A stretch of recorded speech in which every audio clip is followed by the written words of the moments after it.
आज के इस वेबिनार में सभी का स्वागत है।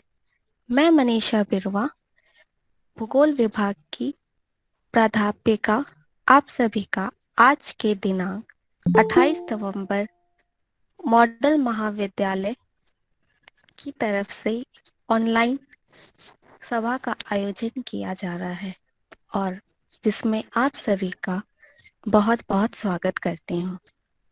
राष्ट्रीय शिक्षा दिवस 11 नवंबर पूरे देश में मनाया जाता है, लेकिन कोरोना काल में बंद होने के कारण किसी कारणवश नहीं बनाया गया, जिस कारण से आज एकत्रित इसमें हुए हैं।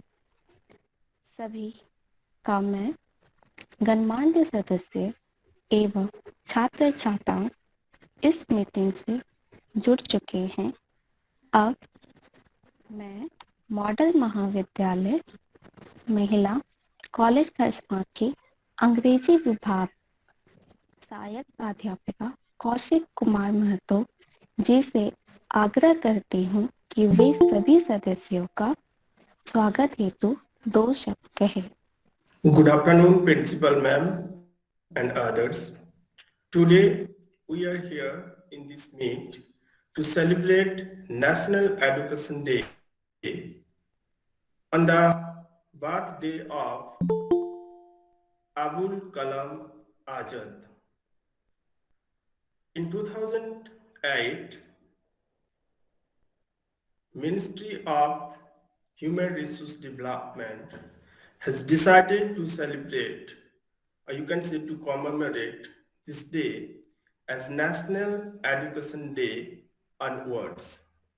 We know that Abul Kalam Azad was an independent activist, a theologian and famous writer who also worked in the field of education many innovative things. In this context, today, I first want to welcome our Principal Ma'am, Dr. Sparkling Day from Model Mohila College, Kharswan. On this occasion, I also want to welcome our two guests. First one is Professor Bhuvan Bhaskar from Badhagara College, Badhagara, Department of History. And also, I would like to welcome our another guest, that is Dr. Priyadarshini Pandey from SD Adarsh Vidyalay, Jugsalai. In this context, I also would like to welcome our faculties of Model Mohila Vidyalay Kharswan, Dr. Sweta Rani from Department of Hindi, Champa Paul from Department of Political Science, and Professor Manisha Biwa from Department of Geography, and Dr. Gopinath Pandey from Department of History, and myself Kaushik Kumar Bato from Department of English. I would also like to welcome our students from Model Mohila College, Kharswan, and other students from different universities and colleges. Thank you. Thank you, everyone. Thank you sir. महाविद्यालय ने online कार्यक्रम का आयोजन किया है। मौलाना अबुल कलाम आजाद एवं उनके योगदान को हम वर्णित करेंगे। जैसे 1947 में हमारे पहले मौलाना अबुल कलाम आजाद हमारे शिक्षा मंत्री थे, जिसके तहत मानव संसाधन मंत्रालय ने 11 नवंबर 2008 को यह घोषित किया कि उनके जन्मदिन के अवसर पर हम भारत देश में राष्ट्रीय शिक्षा दिवस मनाएंगे। इसीलिए हम हर 11 नवंबर को राष्ट्रीय शिक्षा दिवस मनाते आ रहे हैं।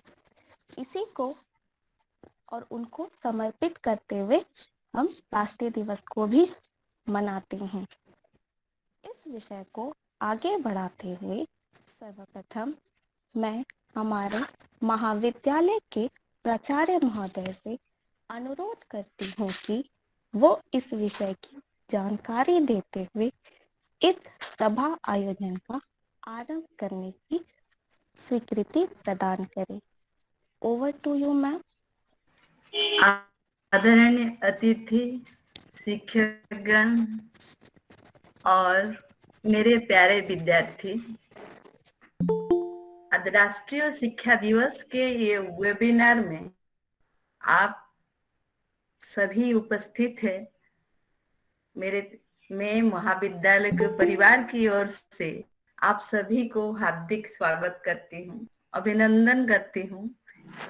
ऐसे तो आज के दिन शिक्षा दिवस हम लोग मना रहे हैं, लेकिन ये 11 नवंबर को ही मनाना था और हम लोग उस दिन को आज क्यों मना रहे हैं पहले बताए हैं मनीषा जी ने, इसके ऊपर प्रकाश डाले हैं, सार भी बताए हैं कौशिक सर। जैसे आप सभी जानते हैं, स्वाधीन भारत की पहले एजुकेशन मिनिस्टर हेलो, क्या मैं ऑडिबल हूँ? यस मैम, आप ऑडिबल है। हेलो, किसी कारण जी मैम आप। हाँ, अभी नेटवर्क ऑडिबल हूँ? जी मैम, आप ऑडिबल है। हाँ, अब थोड़ी सी नेटवर्क जो डिस्टरबेंस है उसी के लिए खेद है। आप जैसे सभी जानते हैं, स्वाधीन भारत के पहला शिक्षा मंत्री मौलाना अब्दुल कलाम आजाद की जन्म दिवस को शिक्षा दिवस के रूप में भारत में मनाया जाता है। हम सभी बड़ी गर्व के साथ उनके जन्मदिन को इसलिए मनाते हैं क्योंकि वो सिर्फ शिक्षा मंत्री ही नहीं थे, वो एक समाज सुधारक, स्वतंत्र भारत का स्वतंत्रता सेनानी भी थे और वो ऐसे एक विद्वान थे और शिक्षा में राष्ट्र निर्माण के लिए उनका जीवन पूरा प्रतिबद्ध था। उनकी कार्यकाल में आज जो हम लोग यूजीसी के नाम से जो जानते हैं, यूनिवर्सिटी ग्रांट कमीशन, वो स्थापित हुई थी और पहला आईआईटी भी 1951 में वो स्थापित किए थे। उनका जो दूरदृष्टि था या किस तरह हम लोग समाज को सुधार सकते हैं और राष्ट्र निर्माण के लिए शिक्षा कैसे उपयोगी है, उसको वो बखूबी सबको समझाते हैं। बहुत अच्छी ढंग से वो समझाए थे और आज उन्हीं के नाम पर हम लोग कम से कम एक प्राण तो लें कुछ लोगों को, जिन लोग आज भी स्वाधीन होने की इतना दिन बीत जाने का भी कुछ अशिक्षा और कुछ हमारी जो देश में कमियां हैं गांव कस्बे में, हम सभी अगर मिलित होके उसको सुधारने के लिए कुछ अगर समय पल बिताएं, थोड़ा सोचें, वही आज उनकी जयंती पर सच्ची श्रद्धा हमारी होगी, ये मैं विश्वास करती हूँ। और हमें भरोसा है आप सभी इसको विश्वास भी करते हैं और इसमें जरूर आगे भी आप लोग बढ़ेंगे आप में। ऐसे उनके जीवन में जो दिखाया गया रास्ता पर चल के हम अपने को साथ साथ और सभी को भी कहते हैं ऐसे शिक्षा क्या है। महज स्कूल जाना, कॉलेज जाना, महाविद्यालय का जाना ही शिक्षा नहीं है। हम लोग यही समझते हैं महाविद्यालय का जाएंगे, कुछ और ऐसे ऊंची डिग्री कुछ ले लेंगे, बहुत सारे डिग्री ले लेंगे तो ये शिक्षा है। और हमारी ऐसे देखा जाए तो शिक्षा एक सिर्फ शब्द ही नहीं है, ये एक अपने आप में एक शब्दकोश है। हमारी जीवन का प्रत्येक पल, जीवन भर तक हम लोग शिक्षा ग्रहण करते हैं। सिर्फ कॉलेज में पहुंचने या विद्यालय में जाने ही केवल कुछ विषय को पढ़ना ही शिक्षा नहीं होती है। जीवन को अच्छा बनाने के लिए, उसको हमारी जीवन उद्यान को सुरभित करने के लिए और उसको आसपास का माहौल को आनंदित रूप से चलाने के लिए शिक्षा जरूरी है।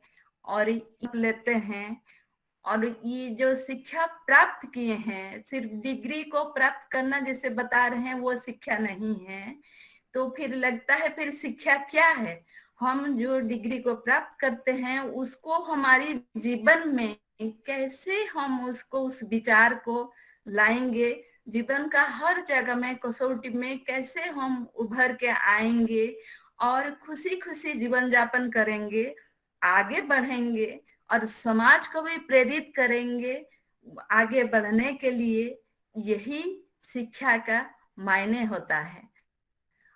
अब कभी ये भी होता है, शिक्षा का मतलब कभी कोई समझता है डिग्री तो हो गया तो उनके मन में अहंकार आ जाती है, बहुत धन प्राप्त हो जाती है, कुछ नौकरी मिल जाता है, इस तरह को कभी कभी मूल्यांकन किया जाता है शिक्षा बोल के। लेकिन अगर जिनके पास शिक्षा सबसे पहले जागरूक करता है मन में, हमारी जो आत्मा को प्रेरित करता है आगे खूबसूरत बनाने के लिए, आसपास माहौल को समेट के उसको बहुत अच्छी दिशा में आगे बढ़ाने के लिए अगर प्रेरित करता है, वही सच्ची मायने में शिक्षा है। कभी ऐसा भी हो जाती है, लोग जो शिक्षा ले लेते हैं तो इंसानियत को ही भूल जाते हैं, प्यार को ही भूल जाते हैं, अहंकार में सरोकार हो जाते हैं। तो उससे तो बेहतर जिनके पास कम डिग्रियां हैं लेकिन जीवन को समझने के लिए उनके पास इंसानियत से भरा उनका मन है, प्रेम है और आगे वो सबको एक साथ जो मनुष्य जीवन एक होता है, मनुष्य सामाजिक प्राणी होता है, समाज को लेके अगर प्यार भावना में कोई अगर चलता हो, उसके पास कम भी डिग्री हो तो सही मायने में उसी को ही शिक्षित बोला जाएगा। इसीलिए शिक्षा का अर्थ काफी व्यापक है, छोटी एक शब्द में या एक लाइन में इसका व्याख्या करना मुश्किल है। और कोई भी ऐसा डिग्री या कुछ ऐसा मायने नहीं है किसी के पास शिक्षा समाप्त या पूर्ण हो जाती है। हम तो बोलेंगे या हम सभी भी ये मानेंगे, जीवन का लास्ट वक्त तक हम लोग शिक्षा लेते ही रहते हैं और इतनी सारी दिशा है इसका शिक्षा लेने के लिए, तो जितनी हमारी जरूरत होता है हम सभी उतना में ही अपने को महसूस करते हैं, इसीलिए उतने को शिक्षित होना उतना ही चाहते हैं। लेकिन इसको सबसे पहले ये शिक्षा हम क्यों लेते हैं ये समझना है। तो शिक्षा लेने से क्या होता है, हम लोग विपरीत परिस्थितियों भी किस तरह अपने को संयम बरत के वो परिस्थिति को कैसे मुकाबला करते हैं, उससे कैसे उभरते हैं, ये भी सिखाता है। और सबसे बड़ा होता है विनम्र भाव हमें प्रदान करता है, सभी को सम्मान नजर में देखने के लिए ही शिक्षा हम लोग को प्रेरित करता है। और उससे भी आगे अगर कुछ करना चाहते हैं तो जो समाज में जो वंचित वर्ग हैं उनमें जगना चाहिए, उनको लिए हम क्या कर सकते हैं, ये ही सही मायने में शिक्षा होता है। अब पुनः वो तो बोलने के लिए बहुत कुछ है, बहुत अच्छे अच्छे वक्ता भी आपके सामने हैं। मैं पुनः आप सभी को अभिनंदन करती हूँ और आगे बढ़ाने के लिए Manisha ji hand over to you. Thank you ma'am. आप सभी ने ये जाना, शिक्षा एक शब्दकोश है जिसे हम हमारे जीवन को अंधकार से रोशनी की ओर कदम बढ़ाने के लिए पहला कदम आगे बढ़ाते हैं, जिससे हम अपने आप को राष्ट्र निर्माता के लिए एक नागरिक के रूप में जीवन अपने आप को महत्वपूर्ण योगदान दे सकते हैं। थैंक यू मैम, आपने बहुत अच्छी बात कही। कि जिससे हम शिक्षकगण एवं छात्राओं को एक दिशा मिलेगी जिससे हम सदुपयोग अपने शिक्षा को कर सके। आगे बढ़ते हुए इस कार्यक्रम में मैं बाड़ा घोड़ा महाविद्यालय इतिहास विभाग से जुड़े प्रोफेसर भुवन भास्कर जी को आमंत्रित करना चाहूंगी कि वे हमें अनुग्रहित करते हुए आगे आए। Sir, over to you sir. धन्यवाद मनीषा जी। Welcome sir. सबसे पहले आज इस सभा का संचालन करने वाली मनीषा जी, माननीय हमारी प्रधानाध्यापिका प्रिंसिपल मैडम स्पार्कलिन जी, इस सभा में आज के इस कॉन्फ्रेंस में जुड़े हुए जितने भी प्रोफेसर गणमान्य व्यक्ति तथा स्टूडेंट्स हैं, उन सभी को मैं सबसे पहले धन्यवाद देना चाहता हूं। साथ ही मैं आज मुझे जो बोलने का सुनहरा अवसर दिया गया है, इसके लिए भी कोटि कोटि धन्यवाद देता हूं। वैसे तो आप सभी छात्र जान रहे हैं कि 11 नवंबर को राष्ट्रीय शिक्षा दिवस मनाया जाता है, लेकिन कुछ विशेष कारणों से आज इसका आयोजन किया गया है, जैसा कि इसके पहले मनीषा जी ने भी बताया और हमारे एक मित्र जो हैं उन्होंने भी बताया। तो क्यों मनाते हैं ये शिक्षा दिवस, पहले हम लोग थोड़ा सा उस पर चर्चा कर लेते हैं। तो आज ही के दिन 11 नवंबर 1988 को हमारे प्रथम शिक्षा मंत्री, जैसा कि मुझसे पहले जो वक्ता थे उन लोगों ने भी बताया, तो हमारे प्रथम शिक्षा मंत्री अबुल कलाम गुलाम मोइनुद्दीन, जिनको हम प्यार से आजाद साहब कहते हैं, अबुल कलाम आजाद जी कहते हैं, इनका पूरा नाम था अबुल कलाम गुलाम मोइनुद्दीन। तो इनकी यह जन्मतिथि थी और इन्होंने शिक्षा के क्षेत्र में बहुत बड़ा अपना योगदान दिया है। बहुत सारे ऐसे अंतर्राष्ट्रीय स्तर के संस्थाएं इन्होंने बनाया जो आज भी हमारे देश की शिक्षा की महत्वपूर्ण धरोहर है। जैसे यूजीसी की स्थापना, जिससे जितने भी भारत के यूनिवर्सिटी हैं, चाहे वो हमारा कोल्हान यूनिवर्सिटी क्यों नहीं है, उन सब का रेगुलेटरी बोर्ड जो है वो यूजीसी है, यूनिवर्सिटी ग्रांट कमीशन। इसकी स्थापना का श्रेय भी उन्हीं को जाता है। इसके अलावे संगीत अकादमी, ललित कला अकादमी, साहित्य अकादमी, इन सब की भी स्थापना उन्हीं के द्वारा की गई। उन्होंने अपने बहुत अल्पायु में ही उन्होंने 1912 में एक उर्दू पत्रिका निकाली थी, अल हिलाल नाम से एक पत्रिका निकाली थी, जिसके माध्यम से उन्होंने क्रांति की अलख जगाने का प्रयास किया। वो नवयुवकों को जागृत करने का प्रयास किए ताकि अधिक से अधिक नवयुवक, खासकर मुस्लिम नवयुवक जो कि कहीं ना कहीं भटक रहे थे, उनको राष्ट्रीय आंदोलनों से जोड़ने का प्रयास किया। जैसा कि आप लोग को मालूम ही है, ब्रिटिश काल के दौरान काफी दमन किया जाता था, हमारे ऊपर तरह तरह के अत्याचार ब्रिटिशों ने किया। और अबुल कलाम आजाद जैसे कुछ पढ़े लिखे मुस्लिम वो इस चीज को समझ रहे थे कि ब्रिटेन सरकार जो है, ब्रिटिश सरकार, वो यह सोच रखती है कि किस तरह से हिंदू मुस्लिम को आपस में तोड़ करके, बांट करके हम इस पे शासन कर सकते हैं। और इसका शिकार बन चुकी थी मुस्लिम लीग, जो 1906 में स्थापित हुई थी और जो भटक गई थी। आप लोग को मालूम होना चाहिए कि प्रमुख जो भी आंदोलन हुए उसमें मुस्लिम लीग का समर्थन नहीं मिला। कुछ खास आंदोलनों को छोड़ दें तो मुस्लिम लीग हमेशा राष्ट्रीय आंदोलनों से अलग रही। लेकिन एक अबुल कलाम आजाद एक ऐसे व्यक्तित्व के धनी व्यक्ति थे जिन्होंने यह पहचाना कि ये हमारी क्रांति की आवाज को दबाने का एक प्रयास है।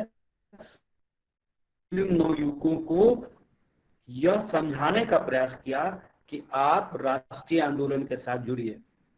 और आपको याद होगा कि 1905 में जब बंग भंग आंदोलन हुआ तो भी उन्होंने राष्ट्रीय आंदोलन में बढ़ चढ़ कर हिस्सा लिया, जबकि मुस्लिम लीग ने मुसलमानों को इससे अलग करने का प्रयास किया था।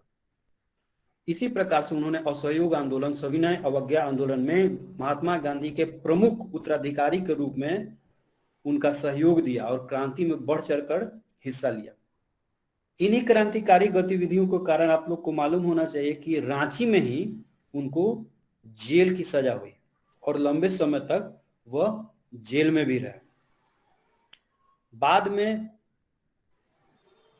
उनके योगदान को देखते हुए, उनके शिक्षा के लिए प्रयास करते हुए तथा उन्होंने जो क्रांतिकारी कार्य किए उन सबको देखते हुए 22 कांग्रेस सरकार जब बनी 1908 में, तो कांग्रेस सरकार ने उनके इस जन्म दिवस को राष्ट्रीय शिक्षा दिवस मनाने की घोषणा की और तब से यह अनवरत शिक्षा दिवस मनाने का प्रयास हम लोग कर रहे हैं। तो ये तो था एक छोटा सा परिचय अबुल कलाम जी का कि क्यों उनके नाम से यह शिक्षा दिवस जुड़ा रहा। लेकिन आखिर इस शिक्षा का क्या महत्व है? तो आप इस चीज को समझिए कि अगर मनुष्य पढ़ा लिखा शिक्षित न हो तो मनुष्य में और एक जानवर में कोई फर्क नहीं रह जाता है, ठीक है, क्योंकि आपकी समझदारी विकसित नहीं हो पाती है। और शिक्षा का महत्व सिर्फ ज्ञान अर्जित करना ही नहीं है, बल्कि आप ज्ञान अर्जित कीजिए और उस ज्ञान को बांटिए, दूसरे को सिखाइए। ज्ञान लेने का मतलब ये नहीं कि हम सिर्फ सर्टिफिकेट लें कि मैंने एमए कर लिया, मैंने बीए कर लिया और सर्टिफिकेट ले, लेकिन वास्तविक ज्ञान हमें मिला ही नहीं। हम ऐसा ज्ञान लें कि जो हमारा विकास कर सके और हम अपने आने वाले पीढ़ी को उस ज्ञान से अवगत करा सके और वो भी शिक्षित हो सके। यह शिक्षा जो है वह न सिर्फ हमारे सामाजिक विकास के लिए जरूरी है, बल्कि इससे राष्ट्र की भी उत्पादकता बढ़ती है, राष्ट्र की भी प्रोडक्टिविटी बढ़ती है। अगर हम नारी शिक्षा की बात करें तो महिला शिक्षा कहा जाता है कि अगर एक पुरुष शिक्षित होता है तो वो सिर्फ एक ही व्यक्ति तक सीमित रहता है, लेकिन एक महिला अगर शिक्षित होती है तो वो 2 परिवारों को शिक्षित करती है। यानी यहां से लेकर के अपने बच्चों तक को वो जब शिक्षित करती है तो वो 2 परिवारों तक को शिक्षित कर सकती है। यानी महिला शिक्षा अत्यंत अनिवार्य है। जबकि अगर देखा जाए तो हम लोग, खासकर झारखंड के निवासी हम सभी शिक्षा के मामले में और महिला शिक्षा के मामले में दोनों ही स्थितियों में काफी पिछले पायदान पे हैं। झारखंड की स्थिति आप लोग को मालूम होनी चाहिए कि 67.33% लगभग यह 2011 की जनगणना के अनुसार यहाँ की शिक्षा स्थिति है। और उसमें भी खासकर महिला शिक्षा में भारत के जो प्रमुख 10 ऐसे जिले हैं जहां 50% से कम महिलाएं शिक्षित हैं, उसमें 10 जिले झारखंड में हैं जहां महिलाएं 50% से भी कम शिक्षित है। इसलिए महिला शिक्षा पे भी हमें विशेष ध्यान देना है। जैसा कि मैंने बोला कि शिक्षा अत्यंत आवश्यक है और इसी आवश्यकता को समझते हुए हमारे भारतीय संविधान में भी इसके लिए विशेष आर्टिकल बनाया गया। आप लोग को मालूम होगा यह बहुत नवीन संशोधन किया गया 2002 में, जिसमें तापस मजूमदार जी, जिन्होंने तापस मजूमदार के प्रयासों से 1999 में उन्होंने रिपोर्ट दिया। उन्हीं रिपोर्ट के आधार पर हमारी आर्टिकल जो है भारतीय संविधान का आर्टिकल 21A में शिक्षा के अधिकार को मौलिक अधिकार के तहत जोड़ दिया गया, फंडामेंटल राइट में रखा गया, जहां पे सभी लोगों को निःशुल्क शिक्षा देने की बात कही गई है। जब इसके महत्व को भारत सरकार ने समझा कि जब तक हर भारतीय शिक्षित नहीं होगा भारत का विकास संभव नहीं होगा। आप अगर यूरोपीय देशों से तुलना करें तो बहुत सारे यूरोपीय देश हैं जहां पे साक्षरता 100% है, जबकि भारत अभी इससे कोसों दूर है। भारत का सबसे अग्रणी राज्य कहा जाता है केरल को, जहां पे महिला साक्षरता और पुरुष साक्षरता दोनों ही काफी अधिक है, लगभग 94-95%।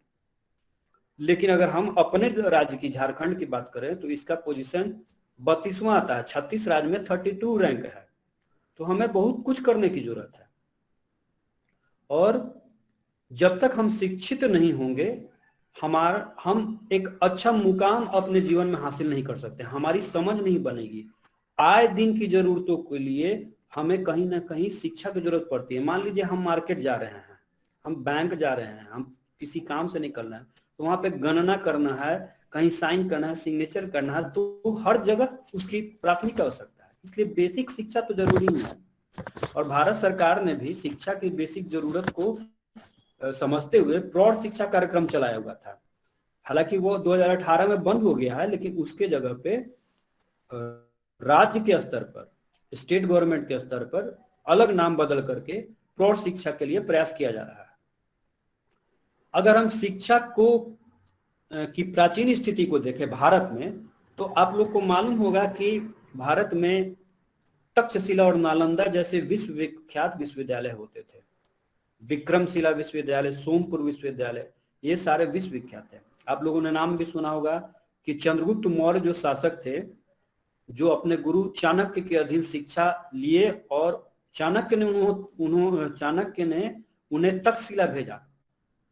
हालांकि अब यह तक्षशिला पाकिस्तान में चला गया है, लेकिन तक्षशिला और नालंदा विश्वविद्यालय ऐसे विख्यात विश्वविद्यालय थे जहां पे दुनिया के अग्रणी देशों से लोग शिक्षा लेने आते थे। ये हमारे देश का गौरव था ये सब, लेकिन आज वो गौरव खंडित हो चुका है। अभी जो लेटेस्ट रिपोर्ट आई है, टाइम्स ग्रुप है, टाइम्स हायर एजुकेशन जो कि टॉप 500 यूनिवर्सिटी की रैंकिंग करता है विश्व के, इसमें भारत के केवल 6 ही यूनिवर्सिटी शामिल हुए हैं, जैसे Indian Institute of Science, IIT, Ropar, Mumbai और इंदौर। ये सारे इंस्टीट्यूट हैं इस तरह के जो टॉप 500 में आ सके हैं, जबकि भारत के बड़े बड़े इंस्टीट्यूट्स का कोई रैंक नहीं है। यानी हम शिक्षा के मामले में काफी पतित हो चुके हैं।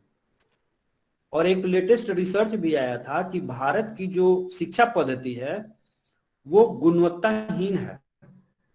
यानी हमें गुणात्मक शिक्षा की ओर बढ़ना होगा, और इसके लिए जरूरी है अधिक से अधिक योग्य शिक्षकों की बहाली करना।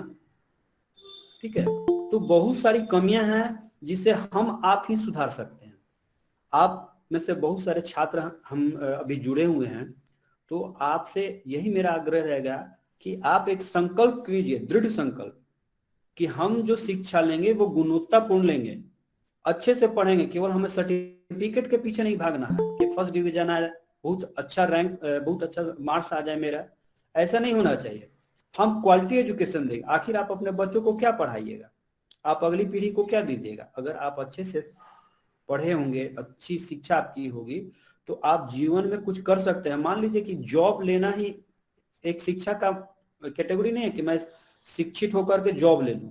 जॉब नहीं भी करते हैं, अगर आप बिजनेस भी करते हैं, तो एक शिक्षित आदमी का बिजनेस करने का तरीका और एक अशिक्षित आदमी का, इलिटरेट पर्सन का बिजनेस करने का तरीका दोनों अलग हो जाता है।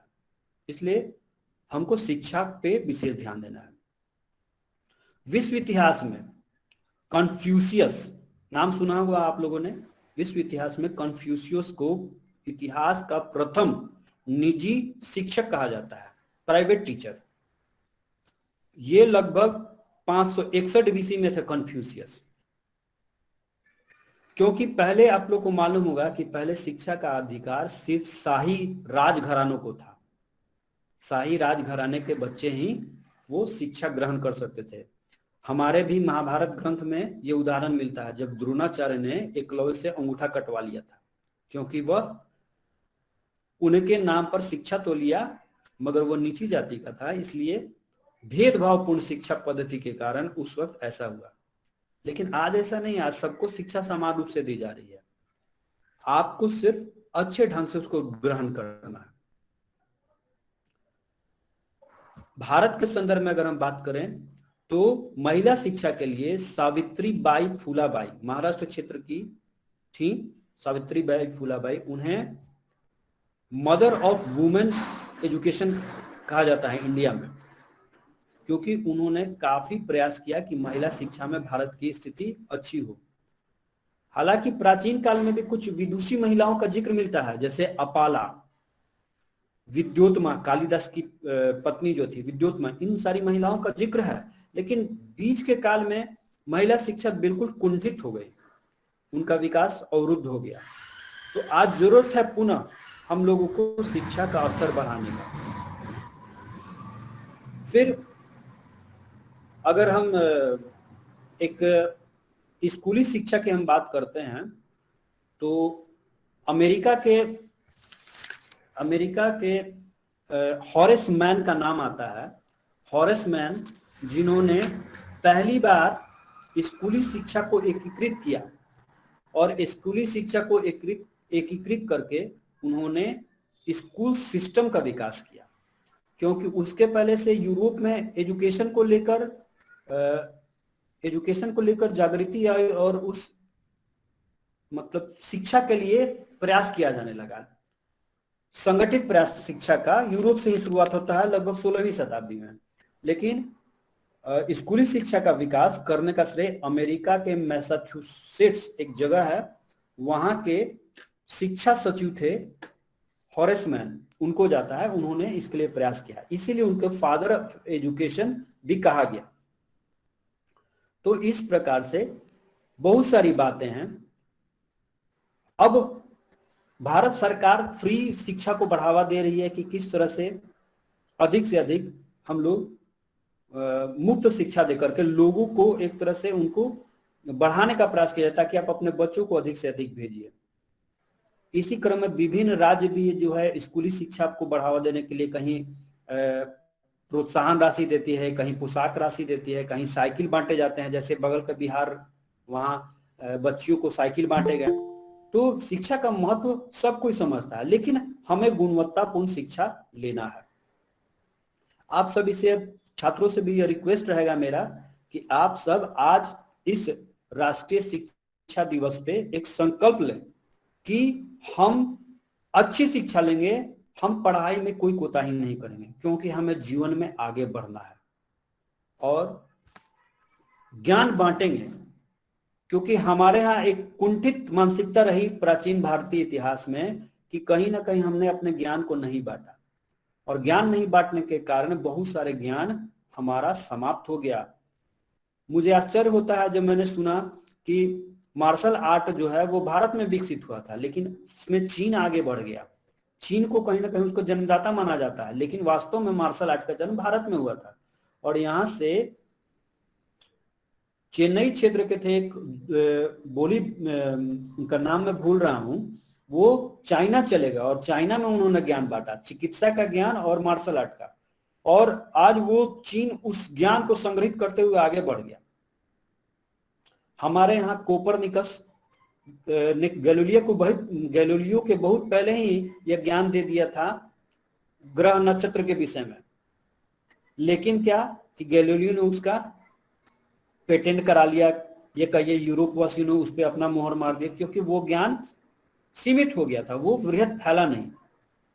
तो हमें अपना ज्ञान बांटना है और एक संकल्प कीजिए कि जो शिक्षा लेनी है अच्छे से लेनी है, सर्टिफिकेट के पीछे नहीं भागना। तो चलिए, बोलने के लिए काफी कुछ है, लेकिन समय सीमित है, इसलिए मैं इन्हीं बातों के साथ अपने वक्तव्य को समाप्त करता हूं। और पुनः एक बार आप सभी लोगों का तहे दिल से धन्यवाद। Thank you. Thank you sir. आज हम सभी के सामने सर ने ये बताया कि ऐतिहासिक क्रम के साथ किस तरह से जीवन के विकास के लिए शिक्षा में निजी शिक्षक सावित्रीबाई फुल्लो, हॉरेस मैन ने अपने शिक्षा के अधिकार को हम सभी के बीच में बांटते हुए शिक्षा एक महत्वपूर्ण अंग होते हुए भारत सरकार ने 21A में शिक्षा का अधिकार देके हम भारतीय वासियों को एक मुक्त शिक्षा प्रदान करके हमारे जीवन को आगे बढ़ाने के लिए एक कार्य पद्धति की है। धन्यवाद सर। इसी के साथ साथ आगे बढ़ते हुए मैं डॉक्टर प्रियदर्शनी पांडे, प्रधान अध्यापिका ST आदर्श विद्यालय जुगरसलाई की तरफ से उन्हें आग्रह करती हूँ कि वे कलाम के इस विषय में 2-4 पंक्ति हम सबसे कहे। Over to you ma'am. जी धन्यवाद मनीषा मैम। आपका जो मंच संचालन करने का तरीका है यह मुझे काफी बेहतर लगा। थैंक यू मैं मैम। कॉलेज की प्राचार्य महोदया एवं सभी शिक्षकों को धन्यवाद देती हूँ कि आपने मुझे इस सम्मेलन में आमंत्रित किया। मैं सभी छात्र छात्राओं को राष्ट्रीय शिक्षा दिवस के लिए बहुत सारी बधाइयाँ देती हूँ। जैसा कि सर और हमारी प्रिंसिपल महोदया ने बता ही दिया था कि यह 11 नवंबर को मनाया जा चुका है और 11 नवंबर को मनाया जाता है, लेकिन आज इस सार्वजनिक सम्मेलन में जुड़ने के बाद मैं आप लोगों को आज बधाई प्रेषित कर रही हूँ। मैं आप लोगों को मौलाना अबुल कलाम के जीवनी के विषय में बताती हूँ। अबुल कलाम जो कि देश के अग्रणी स्वतंत्रता सेनानी भी थे और वे काफ़ी दूरदर्शिता, ज्ञान, प्रतिभा व कलम के जादू से उन्होंने पूरे भारत को ही प्रभावित किया और वे एक क्रांतिकारी भी थे। उन्होंने देश के इतिहास में अपनी अमिट छाप छोड़ी। अबुल कलाम का पूरा नाम अबुल कलाम अहमद मोइनुद्दीन आज़ाद था। उनका जन्म जो है वो 17 नवंबर 1888 ईस्वी को मक्का में हुआ था। उनके पिता का नाम मोहम्मद खैरुद्दीन था और वे अरबी भाषा के प्रसिद्ध विद्वान थे। उनकी मां मक्का की एक प्रसिद्ध विद्वान शेख मोहम्मद वजीर वत्री की पुत्री थी। ये अपने माता पिता की 5 संतानों में से सबसे छोटे कलाम ही थे। अबुल कलाम पर घर के वातावरण का बहुत गहरा प्रभाव पड़ा और उनके बचपन के प्रारंभिक वर्ष मक्का में ही बीते थे। उनके पिता अपने एक शिष्य हाजी अब्दुल की सलाह पर 1890 में वे कलकत्ता में आकर बस गए और अबुल कलाम में नेतृत्व की क्षमता बचपन से ही दिखाई देने लगी। वह घर के सारे सामानों को इकट्ठा करके उन्हें एक श्रोता मानकर भाषण देते थे।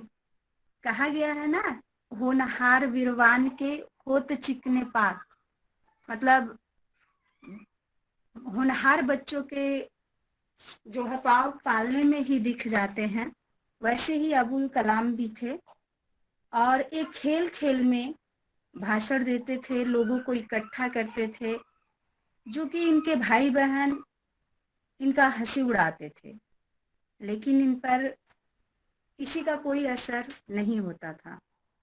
अबुल कलाम की प्रारंभिक शिक्षा जो थी वह घर पर हुई थी। उनके माता पिता का मानना था कि मदरसे में घिसी पिटी शिक्षा दी जाती थी और हम बताना चाहेंगे कि एक माँ जो होती है वो 100 शिक्षकों के बराबर होती है। अगर माँ चाहे तो अपने बच्चों को बहुत अच्छी शिक्षा दे सकती है। तो उनकी माँ ने उन्हें अरबी भाषा सिखाई और पिता ने उर्दू का ज्ञान कराया। इसलिए जब वह कलकत्ता आए तो दोनों भाषाओं पर उनकी अच्छी पकड़ बन चुकी थी। पिता ने उनकी शिक्षा के लिए कुछ अपने मित्रों को भी नियुक्त कर दिया। उन दिनों दर्से निजामी के पूरे पाठ्यक्रम को अरबी व फारसी भाषा, दर्शन, तर्कशास्त्र, अंकगणित व भूगोल इतिहास की शिक्षा दी जाती थी। सब अरबी में ही दी जाती थी।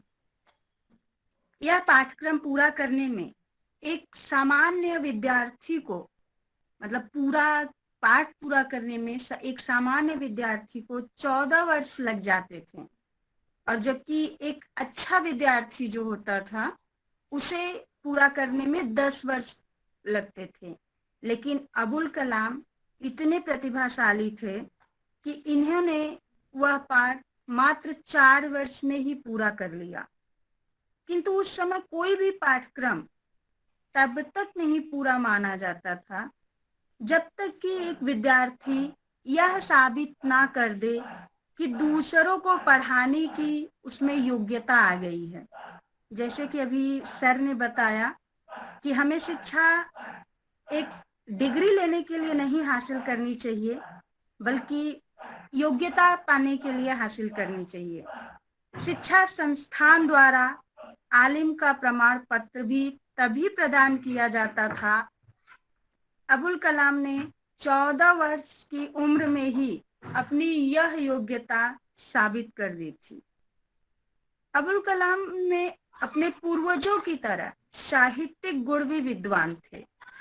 वे बचपन से ही अरबी, फारसी साहित्य की ओर आकर्षित हो गए।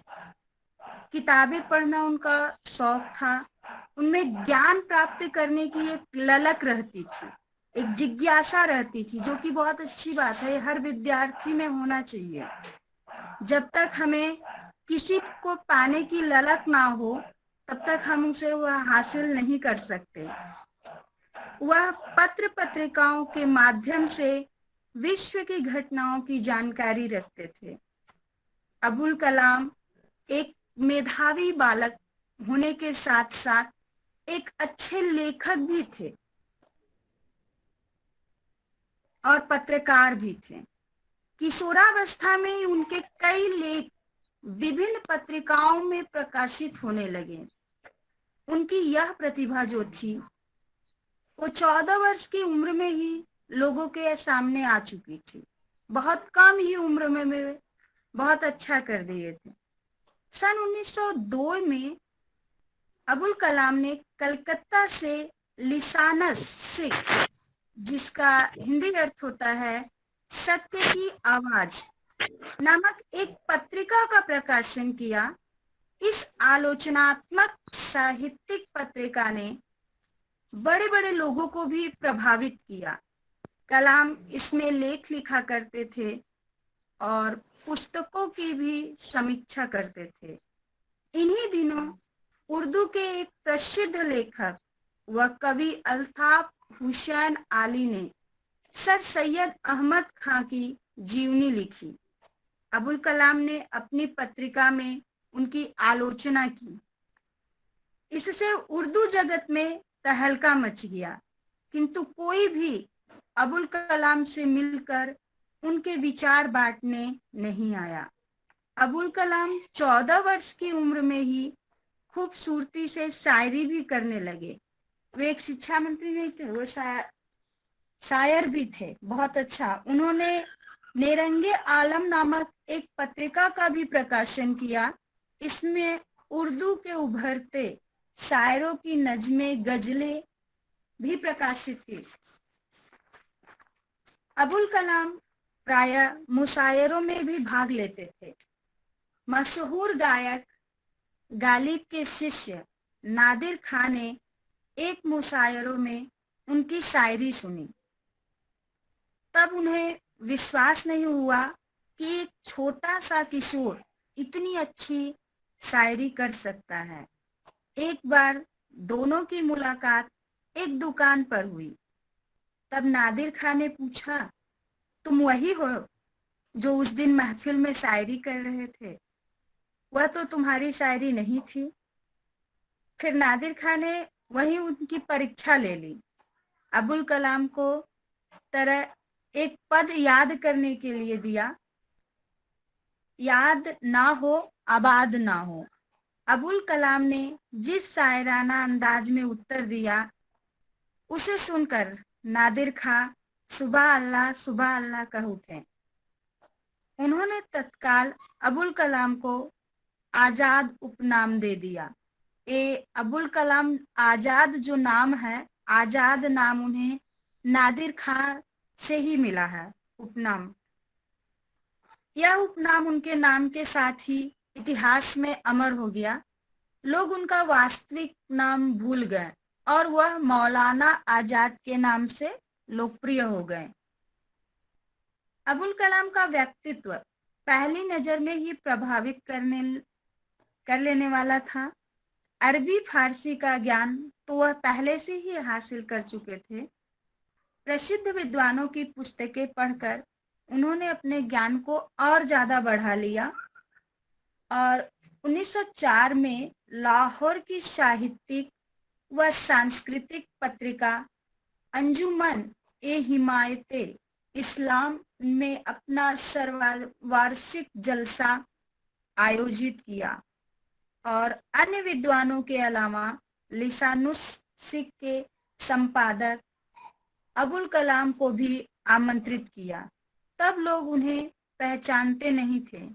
उनकी कल्पना में अबुल कलाम कोई बुजुर्ग विद्वान थे। उस जलसे में दुरूह विषय धर्म का तर्क संगत आधार पर अबुल कलाम को अपने विचार व्यक्त करते थे। जब मौलाना मंच पर आए तो सभी ने सोचा कि वह अबुल कलाम के बेटे होंगे, किंतु वास्तविकता का जब उन्हें सच्चाई का पता चलने पर सभी आश्चर्यचकित रह गए। इस घटना के बाद उर्दू साहित्य जगत ने उनकी प्रतिभा का लोहा मान लिया। अबुल कलाम एक राष्ट्रवादी भी थे और मैं अपनी वाणी को यही विराम देना चाहती हूँ, समय को ध्यान में रखते हुए। आप सभी को बहुत बहुत धन्यवाद। Thank you ma'am. धन्यवाद मैम, धन्यवाद। Thank you ma'am.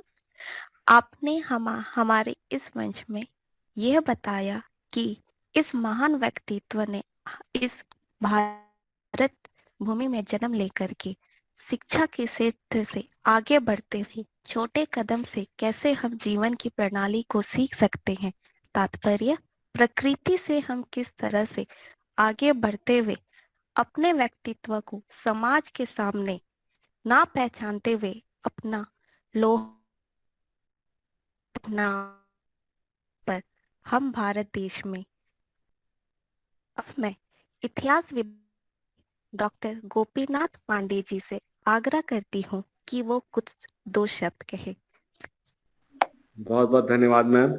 समय की कमी देखते हुए, चूंकि काफी कम समय हम लोगों को मिला है इस कार्यक्रम को खत्म करने के लिए, 4:30 तक है, तो मैं कम ही शब्दों में अपनी बातों को रखना चाहूंगा, क्योंकि बहुत सारे कैंडिडेट भी हैं।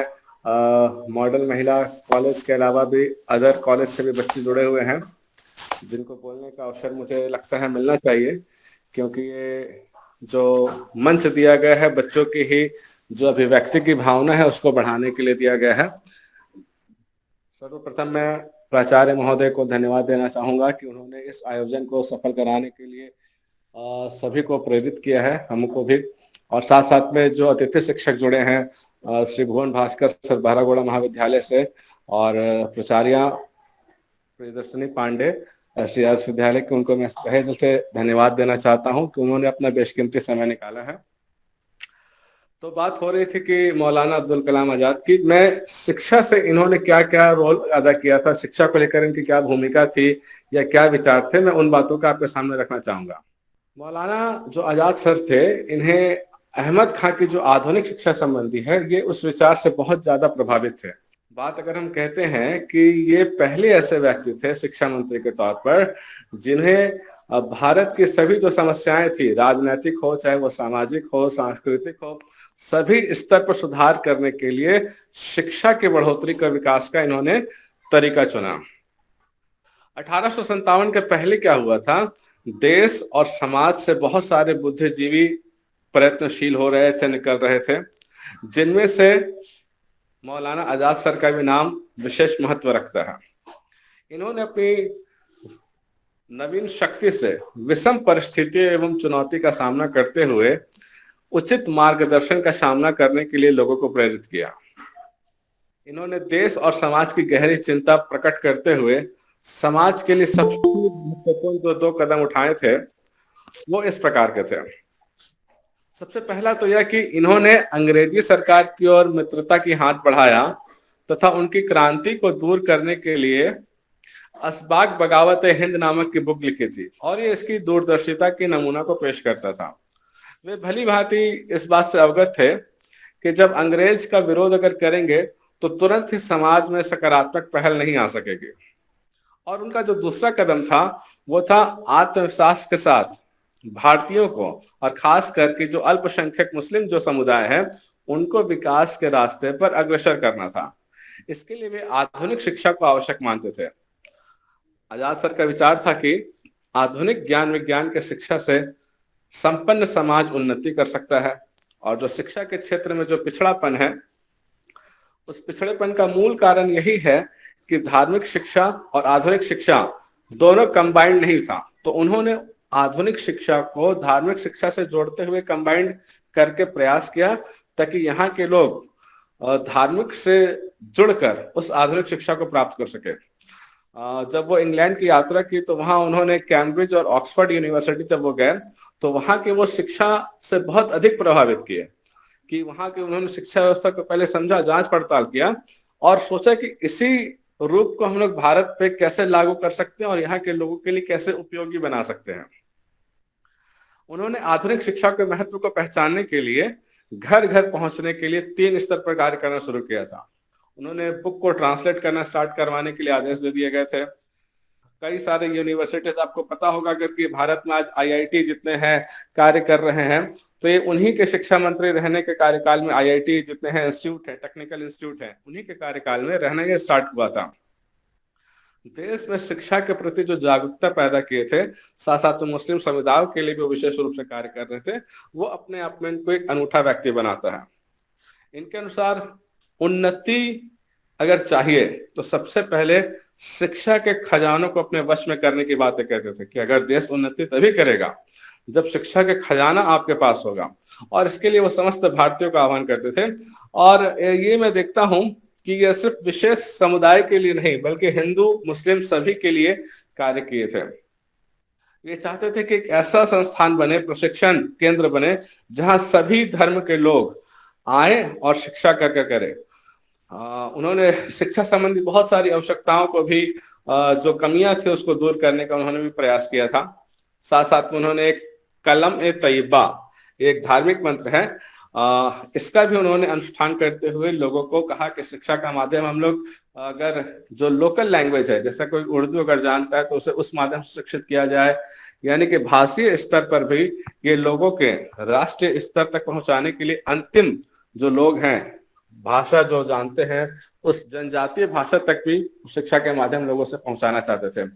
और यही वजह है कि शिक्षा के ऊपर किए गए जो उनके कार्य थे, और जैसा कि आपको पहले ही बताया जा चुका है कि वो भारत के पहले शिक्षा मंत्री भी थे, तो कांग्रेस के कार्यकाल के जो बड़े नेता थे इन्हीं की याद में हम लोग राष्ट्रीय शिक्षा दिवस मनाते हैं और भविष्य में हम लोग उन्हीं के दिखाए हुए पथ पर आगे बढ़कर देश को और विकास और अग्रसर करेंगे। बहुत बहुत धन्यवाद Manisha ma'am. Thank you sir. Sir के शब्दों से हमें ये पता चलता है कि शिक्षा को जागरूक बनाने के लिए आजाद जी ने अल्पसंख्यक समुदाय को धार्मिक आधुनिक के साथ मिलते हुए शिक्षा के योगदान को आगे करते हुए शिक्षा प्राप्त करने की शिक्षा की प्रेरणा दी है। अब मैं हिंदी विभाग से डॉक्टर श्वेतलता मैम को आमंत्रित करना चाहूंगी कि वे कुछ 2 शब्द कहे। Over to you ma'am.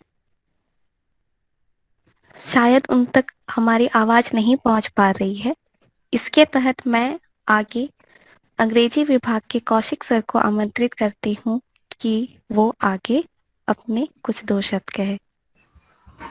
Thank you, ma'am, for giving me this opportunity to speak something on this day of National Education Day. First, I would like to thank Principal Ma'am, Model Mohila College, Kharshaw, and other faculty members of this college, and our honored guest, Dr. Bhuvan Bhaskar from Badhagara College, Badhagara, and Dr. Priyadarshini Madam from ST Adarsh Vidyalaya, and all other students from outside and also from our college. I want to focus others' views about Azad, about Maulana Azad, such as Pandit Nehru, Mahatma Gandhi, and other such leaders.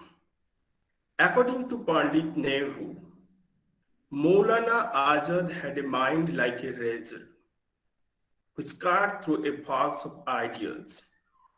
He contributed his ideas on religion, state and civil society in India.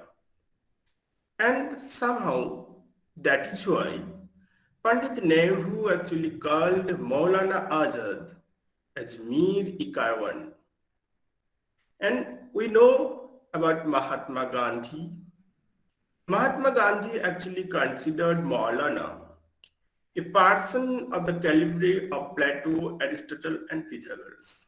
That means that Maulana had the quality like Plato, Aristotle, and Pythagoras, the famous scholars and philosophers of our world history. Then I want to actually focus also about Maulana Azad's concept of secular state and secular education in India. That he said that I think you will agree that the educational setup for a secular and democratic state must be secular. Okay, it should provide for all citizens of the state the same type of education with any distinction. It should have its own intellectual flavor and its own national character. It should have its aim, the idea of human progress and prosperity. The Indian Union has set before itself such a scheme of common education for all without distinction or discrimination in favor of any community or group. As you all know, that India is a secular country and Maulana Azad gave the thought, gave the very vision, gave the very concept of Indian education from a secular point of view. He also actually remarked that if a country is to be a corruption-free and become a nation of beautiful minds, I strongly feel three key society members who can make a difference. And you know who are they? Maulana Azad said that these three members who can change, who can make us corruption-free, and who can make our actually nation of beautiful minds. These three members are obviously father, the mother, and the teacher. That he explained the function of mother, the function of father, and the function of teacher in Indian education system to provide actually an education system which is without distinction, without any discrimination. He also focused on actually primary education, which we think that primary education is a democratic approach and universalization of education. And that is why Maulana Azad focused that primary education all over the country is must actually needed. There should be 3 languages for primary education. The state languages, that is our regional languages in which we talk, sometimes we call these languages our mother tongues, and Hindi will be medium for instruction. And also he focused English will be as an important second language. So thus we see that Maulana Azad gave the very concept of secular education, an education system free from any gender bias, free from any actually religion bias, and the basic need of actually primary education in different languages, that is using mother tongues. Hindi is also here the medium of instruction, and as well as the significance of English. As we see that Maulana actually focused on the very fundamental needs of education and the function of a father, mother, teacher. That is why, in a meeting of Central Advisory Board Education in January 1949, he talked about the national approach of government towards the education. That the first and foremost task of the national government is the provision of free and compulsory basic education for all, which nowadays I think government of India and also states government focusing on this thing, how to provide free education, that is compulsory basic education for all. And somehow much of this is actually done. Maulana Azad also created a very roadmap about education, and he thus opined that every individual has a right to an education that will enable him to develop his faculties and live a full human life. Such education is the birthright of every citizen. A state cannot claim to have discharged its duty till it has provided for every single individual means to the acquisition of knowledge and self-betterment. So, what I am doing is this, that how Maulana Azad focused on the fundamental themes of education and how others actually regarded him in the field of education for his contribution in the field of education. Thus, today we are celebrating this day, that is his birthday. We are commemorating his birthday as National Education Day. And I think we will be inspired in future about his vision, concept, and roadmap of education. Thank you everyone. Thank you, sir. Sir very well explained that education is best weapon for revolution. For by the Maulana Azad also says that role of father, teacher and mother is a primary education for all of human beings. Thank you, sir. अब मैं राजनीतिक विभाग से चंपा Paul ma'am को आग्रह करती हूँ कि वो अपने विचारों को व्यक्त करें। Over to you ma'am. Thank you so much ma'am. Welcome ma'am. सबसे पहले आदरणीय प्राचार्य महोदय, सम्मान्य शिक्षकगण और सभी छात्राओं को शुभ संध्या। आज हम राष्ट्रीय शिक्षा दिवस के इस वेबिनार पर एकत्रित हुए हैं, जिसको 11 नवंबर को मनाया जाता है, लेकिन आज हम लोग उसको सेलिब्रेट कर रहे हैं। तो समय को देखते हुए बस कुछ शब्द मैं कहना चाहूंगी कि शिक्षा, जिसकी पहली शुरुआत हमारे घर से होती है, पहली पाठशाला घर होते हैं और पहले गुरु हमारे माता पिता होते हैं, जहाँ से हमें शिक्षा की पहली प्राप्ति होती है और वे हमारे व्यक्तित्व का नींव होते हैं। व्यक्तित्व के विकास के लिए शिक्षा को होना बहुत आवश्यक है, शिक्षित होना बहुत आवश्यक है, ज्ञान अर्जित करना, शिक्षा ग्रहण करना, जिससे हमारे व्यक्तित्व निखर जाता है, गुण निखर के आते हैं, हम योग्य बनते हैं और हमारे व्यक्तित्व का विकास होता है। शिक्षा आत्मनिर्भर बनने की पहली सीढ़ी होती है, जहां से शिक्षित होके बाद में हम आत्मनिर्भर बनते हैं, चाहे कोई भी फील्ड में हो। शिक्षा ग्रहण करना यानी सिर्फ, जैसे सर ने भी बताया आगे सभी ने, कि डिग्री हासिल करना ही नहीं होता।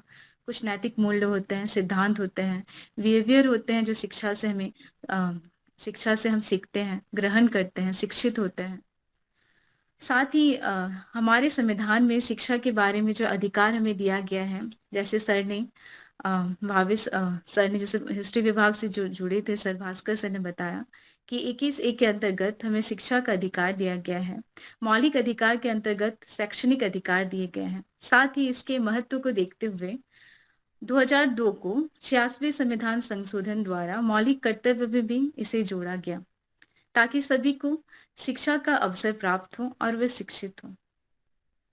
अरिस्टोटल द्वारा कहे गए 2 लाइनों को कहते हुए मैं अपना वक्तव्य यहाँ समाप्त करूंगी।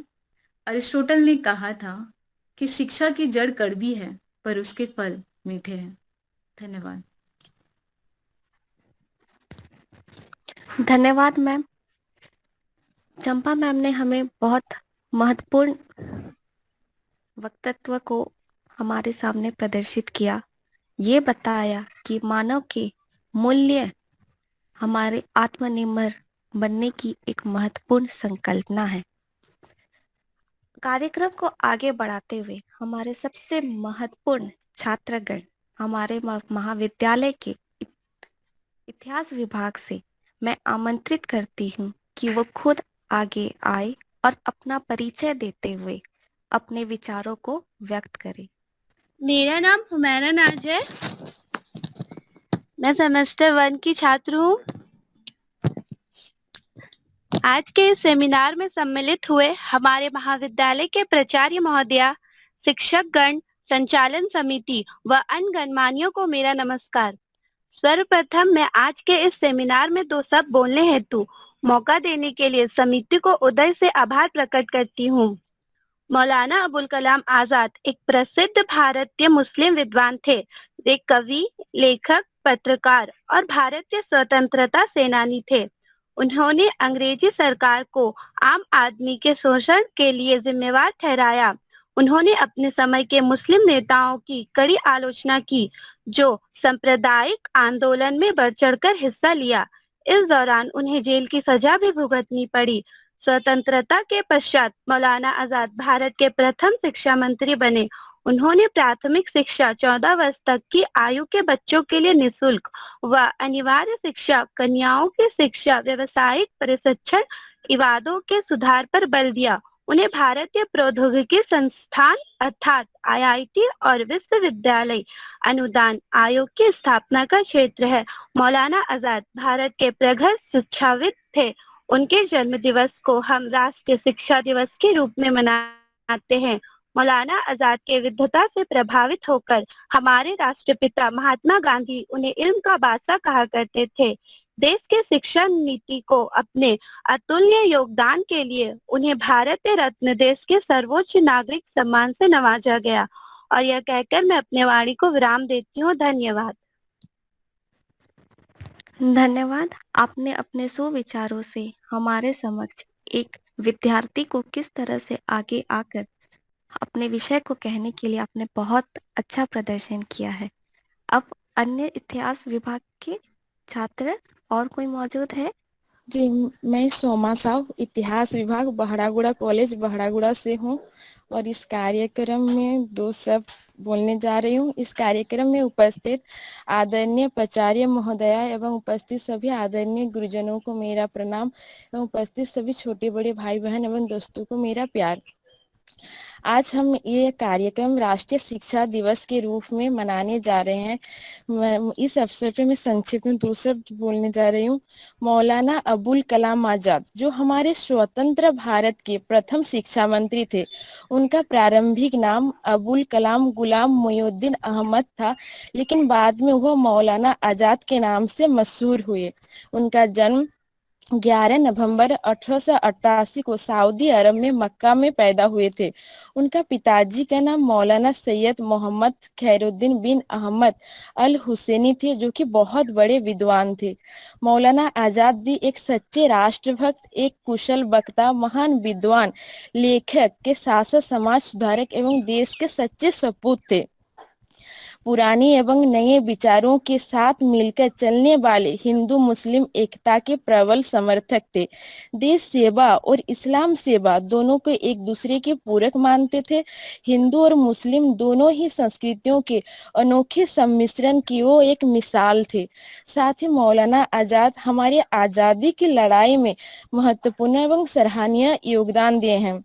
जैसे कि उन्होंने गांधी जी के साथ मिलकर भारत छोड़ो आंदोलन, असहयोग आंदोलन, 1905 में हुए बंग भंग आंदोलन, नमक सत्याग्रह एवं धरासन सत्याग्रह में भी सक्रिय रूप से कूद पड़े थे। इतना ही नहीं, मौलाना आजाद जी ने भारत के शिक्षा संरचना को बेहतर बनाने में महत्वपूर्ण भूमिका निभाई है। साथ ही महिलाओं की शिक्षा के लिए पुरजोर वकालत किए हैं।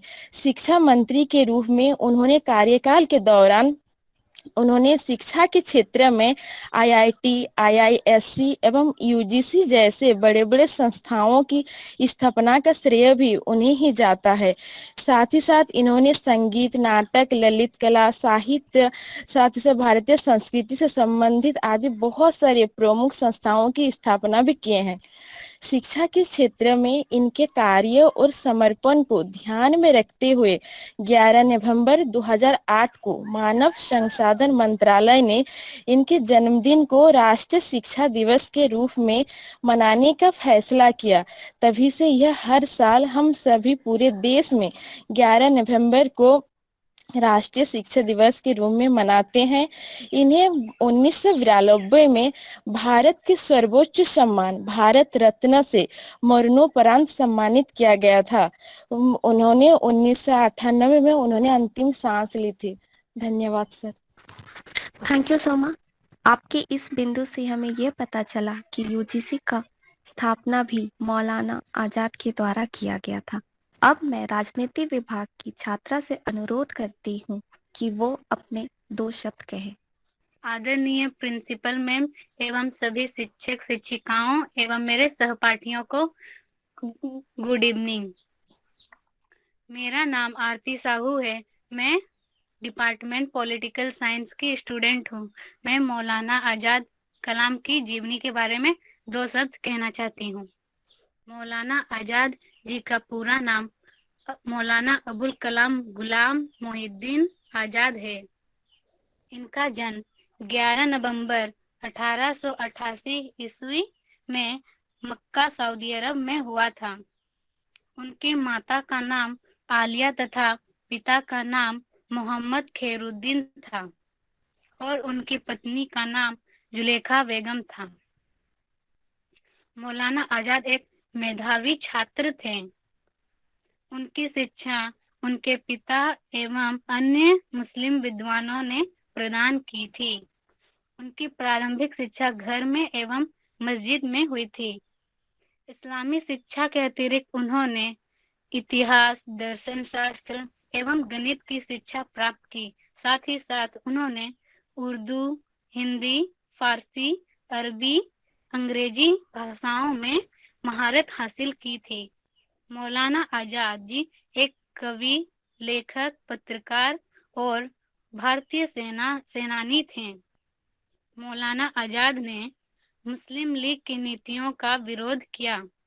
अंग्रेजों का फूट डालो और राज करो की नीति का घोर विरोध भी किया था। भारतीय मुसलमानों को जागृत करने के लिए उन्होंने 1912 ईस्वी में अहिलाल नामक उर्दू पत्र का प्रकाशन किया, जो मुसलमानों में काफी लोकप्रिय हुआ। आजादी के बाद भारत के प्रथम शिक्षा मंत्री मौलाना आजाद जी बने थे। उन्होंने विश्वविद्यालय अनुदान आयोग की स्थापना की थी। मौलाना आजाद जी की मृत्यु 22 फरवरी 1958 ईस्वी को दिल्ली में हुई थी। उनके जन्मदिन के शुभ अवसर पर हम राष्ट्रीय शिक्षा दिवस के रूप में मनाते हैं। इतना ही कहकर मैं अपनी वाणी को विराम देती हूँ। धन्यवाद। धन्यवाद आरती। आपने हमारे समक्ष ब्रिटिश सरकार के विरुद्ध मौलाना आजाद ने एक वीकली पब्लिकेशन के तहत अल इल्हाल पत्रिका के द्वारा हमें शिक्षा में आगे बढ़ने के लिए एक योगदान दिया और मुस्लिम समुदाय के लिए शिक्षा के क्षेत्र में बढ़ने के लिए एक प्रेरित दिया है। मैं अन्य महाविद्यालयों के छात्रगण से अनुरोध करती हूँ कि वो अपने कुछ 2 शब्द कहे। नमस्ते मैम। मेरा नाम फलक जबी है। हेलो, मेरा नाम फलक जबी है। मैं पॉलिटिकल साइंस की सेमेस्टर 1 की छात्र हूँ। प्लीज प्लीज थोड़ा सा शांत, इसमें दो छात्राएं बोल रही हैं, कृपया करके पारी से।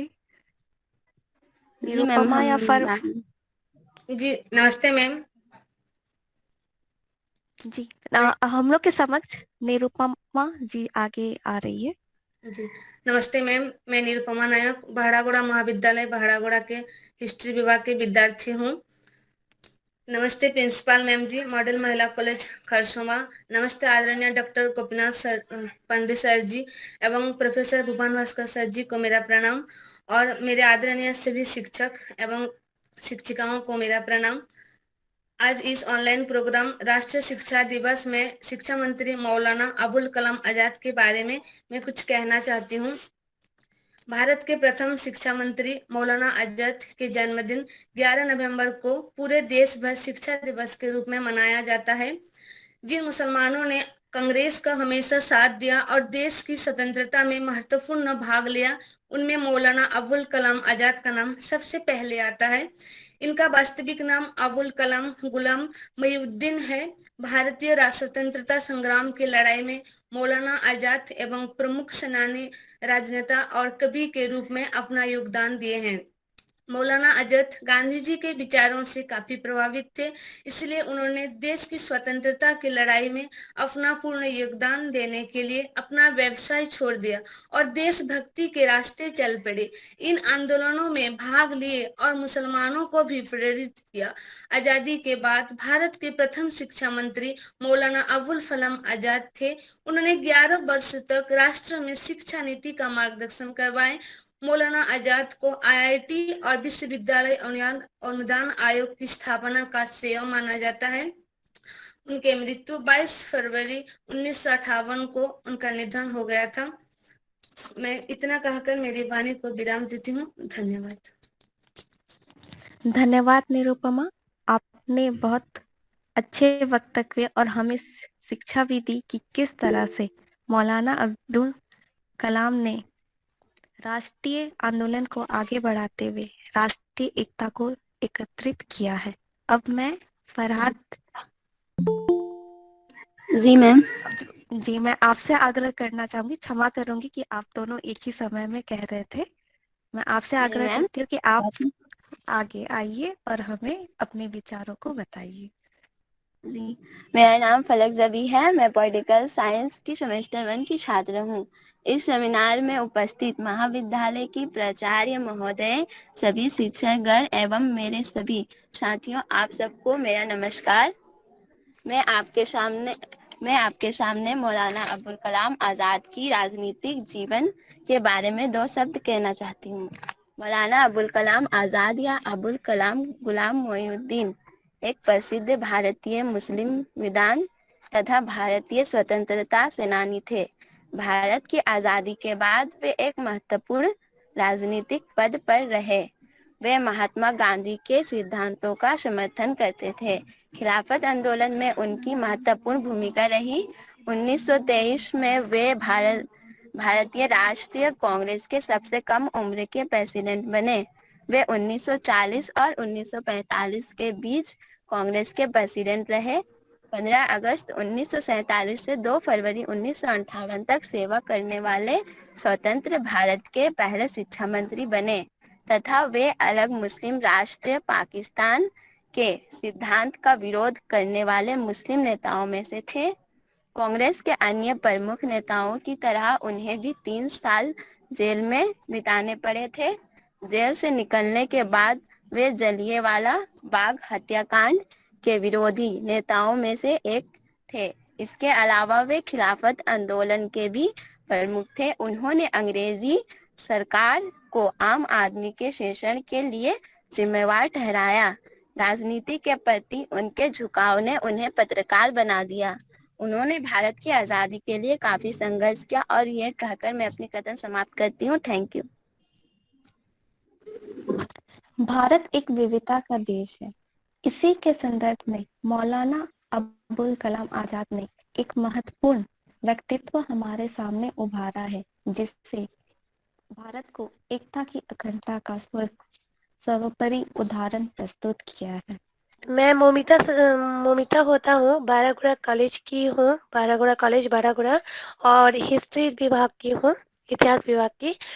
तो मैं नमस्ते करना चाहूँगी मॉड्यूल जो हम लोग प्रिंसिपल मैम है कॉलेज के, उनको नमस्ते। और जो मेरे गुरुजन, जो मेरे शिक्षक हैं, जो गोपीनाथ सर और डॉक्टर गोपीनाथ सर और भुवन भास्कर सर को, और सभी गुरुजन को मेरा प्रणाम, और सब भाई बहन जो स्टूडेंट है सबको मेरा प्यार भरा। इन्होंने क्रांतिकारी शिक्षा विभाग के लिए बहुत ही क्रांतिकारी कांग्रेस से मिले हुए बहुत सारे इन्होंने क्रांतिकारी योजना ये करवाए हैं। और इन्होंने सभी शिक्षा जैसे महिला शिक्षा के विषय में जानकारी जो मौलाना जो दिए हैं, और भारत में क्रांतिकारियों में से मिलने के लिए जो क्रांतिकारी की विभाग जो भी शिक्षा के बारे में बहुत सारे बताए। जैसे सर भास्कर सर बता रहे थे, जो शिक्षा एक जो बालक का शिक्षा और एक महिला का शिक्षा में दोनों तरफ शिक्षित हो सके, उसमें बहुत ही बड़ा इनका बलिदान है। जो एक जो महिला शिक्षा विभाग में हम लोग को जैसे सर बताए, झारखंड का ये शिक्षा विभाग बहुत ही कम ये जान सके हैं, जो हम लोग किस प्रकार ये कर सके, इसको शिक्षा आगे बढ़ा सके। अगर महिला कोई शिक्षक बनता है तो दोनों परिवार को, अपना बच्चे को भी पढ़ा सकेंगे। इस शिक्षा के लिए शिक्षा जरूरी है। सर बताए जैसे शिक्षा हम लोग को बहुत ही जरूरी, मतलब मजबूरी है। अगर हम लोग शिक्षा को उसको दान ना करें, अगर शिक्षित होके रहे तो उसका कोई फायदा नहीं है, कोई सर्टिफिकेट लेके फायदा है। उसको शिक्षा को रगड़ते, जैसे हीरा को, कोयला को रगड़ के जैसे हीरा बनता है, ऐसे शिक्षा ज्ञान को जैसे हम लोग बांटते हैं तो इसका बहुत ही आगे बढ़ते हैं। मेरा वाणी इतना ही समाप्त करती हूँ, और कुछ भूल चूक हो गए तो क्षमा चाहती हूँ। धन्यवाद मैम। अब मैं विवेक जी से आग्रह करती हूँ कि वो अपना बात कहे। Thank you, ma'am, for giving me a chance. And good evening, everyone. This is Vivek Mishra, and I am doing my graduation from Banaras Hindu University. Every year, 11th November is celebrated as National Education Day, the birth anniversary of independent India's first education prime minister, none other than Maulana Abul Kalam Azad. And as told earlier, due to some COVID pandemic, we are meeting now. And it's an honor for me that today I am going to speak few lines about Maulana Abul Kalam Azad. Well, majority of the points have been covered, and due to lack of time and everybody is waiting, I am giving some information about him. Maulana Abul Kalam Azad was born on 11th November 1888 in Mecca, which is in Saudi Arab. And in 2008, the Ministry of Human Resource Development, which is also called the Ministry of Education, they decided to celebrate Azad birthday as a National Education Day. And that is the reason why we are here. Azad was a brilliant debater, as indicated by his name, Abul Kalam, which is literally means Lord of Dialogues. He was a journalist, freedom fighter, politician, and educationist. In 1912, he started a weekly journal in Urdu called Al Hilal, which played an important role in forging Hindu-Muslim unity after the blood created between the two communities in 1909. And in 1947, he became the first education minister of Free India and remained his post till his death.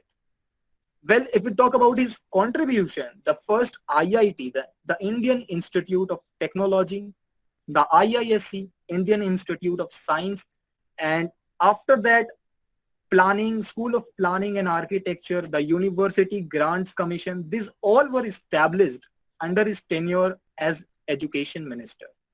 And he formed 3 academics also. One was Sahitya Academic. This was for the development of literature. Another one was Sangeet Nartak Academy. This was for the development of Indian music and dance. And the last one was Lalit Kala Academy. This was for the development of painting. So well, the time is getting out. So I would like to conclude by saying that He got the highest civilian award, Bharat Ratna, in 1992. Thank you, ma'am.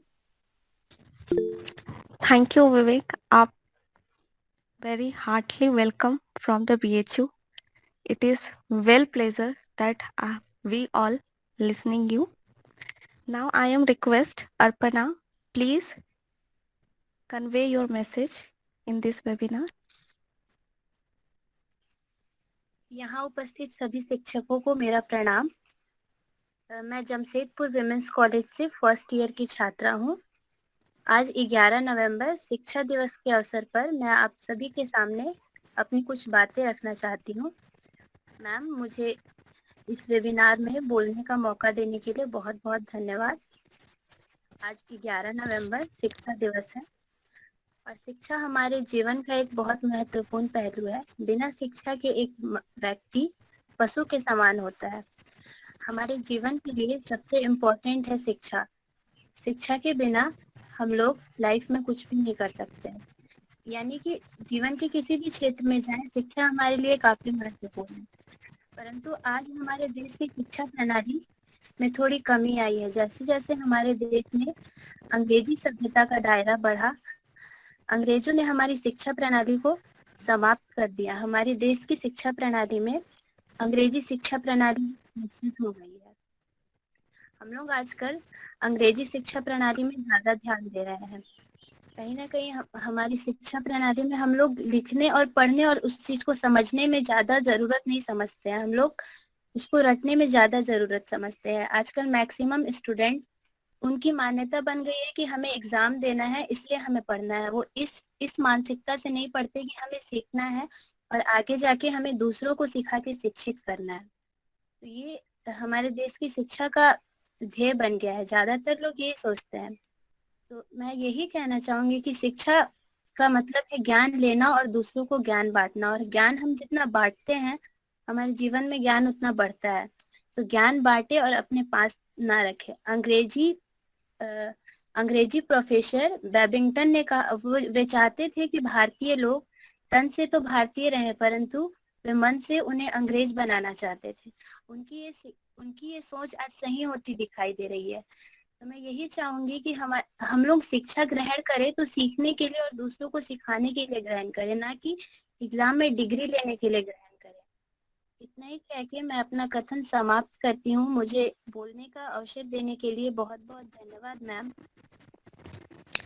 Thank you Arpana कि आप Jamshedpur women's college से जुड़ते हुए अपने विचारों को हमारे समक्ष प्रस्तुत किए। अब मैं बिल्किश परवीन जी से आग्रह करती हूँ, अनुरोध करती कि वो अपने कुछ 2 शब्द कहे। नाम बिल्किश परवीन है। मैं हिस्ट्री ऑनर्स की छात्र हूँ। इन सेमिनार में उपस्थित शिक्षक एवं शिक्षिका और मेरे सभी साथियों को मेरा नमस्कार। मैं मौलाना अबुल कलाम आजाद के बारे में 2 शब्द कहना चाहती हूँ। मौलाना अबुल कलाम आजाद मुस्लिम राजनीतिक विचारों के पुण्य और पश्चात स्वामिकारों के तथा सामूहिक राष्ट्रवाद के समकथक थे। उनके प्रारंभिक शिक्षक एवं शिक्षिका केवल पूर्ण देशों में नहीं हुई थी, बल्कि उनके औचक अकबर और भारत के प्रसिद्ध व्यक्ति थे। उदाहरण उनके वर्ण मौलाना जलालुद्दीन उनके समस्त अकबर में नहीं थे, जिन्हें इलाही संबंधित घोषणा पर हस्तक्षेप करने से मना किया था। उनके दादा मौलाना मौलाउद्दीन मुसलमानों की गैर इस्लामी तौर तरीके के विरोध थे तथा उनके पिता मौलाना खैरुद्दीन वैवाहिक आंदोलन के कट्टर आचरणीय थे। इसीलिए मौलाना आजाद पर प्रावंशिक की गहरी छाप पड़ी थी। फिर भी वह नवीन के विचारों के विरोध नहीं थे, बल्कि उनमें मौलाना चिन्हित करने में आधुनिक सरकार की क्षमता थी। वो सर्वसैनिक के इन विचारों को कल्याण शिक्षित व्यक्ति बनाने का पश्चात विज्ञान दर्शन और सद्य के अध्ययन करे। पूरे तौर से शिक्षित नहीं कहा जा सकता है। मैं इतना ही करके अपनी कथन को विराम देती हूँ। Thank you ma'am. Thank you. धन्यवाद बिल्किश परवीन। आपने इस मंच का सदुपयोग प्रयोग करते हुए अपने व्यक्तित्व को निखारने का पहला कदम, जो शिक्षा के लिए जरूरी है, वो आपको एक नए पहलू के रूप में अपने जीवन में निहारने का मौका दिया है। धन्यवाद। नेहा, मैं आपसे अनुरोध करती हूँ कि आप कुछ 2 शब्द कहें। Thank you ma'am. Good evening to all of you. मैं नेहा पांडे, इतिहास विभाग से। मैं मौलाना कलाम आज़ाद के विषय में कुछ बताना चाहती हूँ। मौलाना अबुल कलाम आज़ाद ने अपने साप्ताहिक समाचार पत्र अल हिलाल और अल बिलाग के माध्यम से भी राष्ट्रीय जागरण का कार्य किया था। मौलाना आज़ाद ने 13 जुलाई 1912 ईस्वी को अल हिलाल नामक साप्ताहिक समाचार पत्र निकाला। इस न्यूज़पेपर के माध्यम से आज़ाद ने रूढ़िवादी विचारों के लोगों पर हमला बोला। यह हमला उन्होंने सीधा नहीं किया, बल्कि अपने विचारों के प्रचार और प्रकाशन के माध्यम से किया। अल हिलाल में अंग्रेजों के खिलाफ बगावत के तत्व धीरे धीरे जब बढ़ते गए, परिणाम स्वरूप ब्रिटिश सरकार ने अल हिलाल पर 10,000 रुपए का जुर्माना ठोक दिया, जो कि उस समय की बहुत बड़ी रकम थी, जिसे चुकाना बहुत ही मुश्किल था। अतः 18 नवंबर 1914 को आखिरी अंक के साथ मौलाना आज़ाद ने इस न्यूज़पेपर को बंद कर दिया। अल हिलाल के बंद हो जाने के तकरीबन 1 साल बाद मौलाना आज़ाद ने 12 नवंबर 1915 को अल बिलाग नाम से एक और न्यूज़पेपर निकाला। यह न्यूज़पेपर अल हिलाल का ही दूसरा रूप माना जाता था।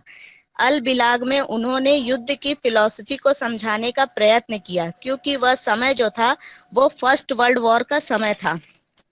इस न्यूज़पेपर के थ्रू उन्होंने मुसलमानों को यह समझाने का प्रयास किया कि वे अंग्रेजों का साथ न देकर उनके खिलाफ अपना हक रखें और आज़ादी की मांग करें।